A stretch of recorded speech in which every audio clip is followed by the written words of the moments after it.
আজকে ত্রিপুরা স্বাস্থ্য বিভাগীয় কর্মচারী সমিতির অন্তর্গত ত্রিপুরা জাতীয় স্বাস্থ্য মিশন কর্মচারী সমিতির আজকে প্রথম ত্রিবার্ষিক রাজ্য সম্মেলনে 9 দফা দাবি জাতীয় স্বাস্থ্য মিশন কর্মচারী সমিতির তাদের 9 দফা দাবির মধ্যে প্রথম দাবি হচ্ছে সমস্ত জাতীয় মিশনের কর্মচারীদের অবিলম্বে নিয়মিত করতে হবে। সকল স্তরের জাতীয় মিশনের কর্মচারীদের জন্য প্রভিডেন্ট ফান্ড চালু করতে হবে। দ্বিতীয় নম্বর হচ্ছে জাতীয় স্বাস্থ্য মিশনের কর্মচারীদের জন্য ডাইন হারনেস চালু করতে হবে। জাতীয় স্বাস্থ্য মিশনের কর্মচারীদের জন্য অবিলম্বে লিভ স্যালারি চালু করতে হবে এবং বন্ধ হয়ে থাকা রেস্ট্রিক্টেড হলিডে পুনরায় চালু করতে হবে। এই ধরনের মোট 9 দফা দাবি, এই দাবিগুলো পূরণ করতে হবে। দীর্ঘদিন ধরে যে জাতীয় স্বাস্থ্য মিশন কর্মচারীরা আছে তারা দীর্ঘদিন ধরে এই বঞ্চনায় আছেন।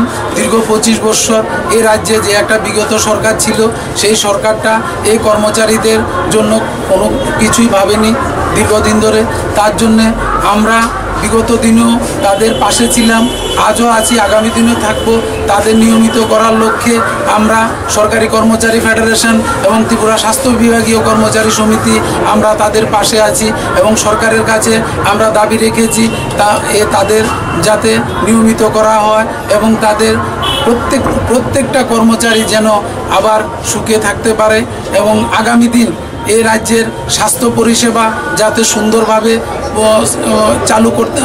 সুন্দরভাবে থাকতে পারে। আর তাছাড়া এই রাজ্যের যে স্বাস্থ্যমন্ত্রী শ্রী সুদীপ রায় বর্মন, উনি ত্রিপুরা রাজ্যের স্বাস্থ্য পরিষেবাকে ঢেলে সাজানোর লক্ষ্যে উনি যে প্রয়াস নিয়েছেন, আমরা ত্রিপুরা স্বাস্থ্য বিভাগীয় কর্মচারী সমিতি এবং এনএইচএমের যে সমস্ত কর্মচারীরা আছি আমরা ওনার পাশে থেকে এই ত্রিপুরা রাজ্যের গ্রাম পাহাড় থেকে শুরু করে সমতল পর্যন্ত ত্রিপুরা প্রত্যেকটা হাসপাতাল এবং পাহাড়ের প্রত্যেকটা স্বাস্থ্য যে ইউনিট আছে প্রত্যেকটা জায়গা আমরা সমানভাবে আমরা সরকারের পাশে সহযোগিতা করব এবং ওনার যে উদ্দেশ্য ত্রিপুরা রাজ্যের স্বাস্থ্য পরিষেবাকে ঢেলে সাজানো, ওনার সেই উদ্দেশ্যকে আমরা অভিনন্দন জানাই। ওনার পাশে আমরা সব সময় আছি, থাকবো। ওনার উদ্দেশ্য যেন সফল হয় তার জন্য আমরা সকলের কাছে। আমার নাম প্রদীপ ভৌমিক, আমি ত্রিপুরা স্বাস্থ্য বিভাগীয় কর্মচারী সমিতির সভাপতি তথা অল ত্রিপুরা এমপ্লয়িজ ফেডারেশনের মহাসচিব।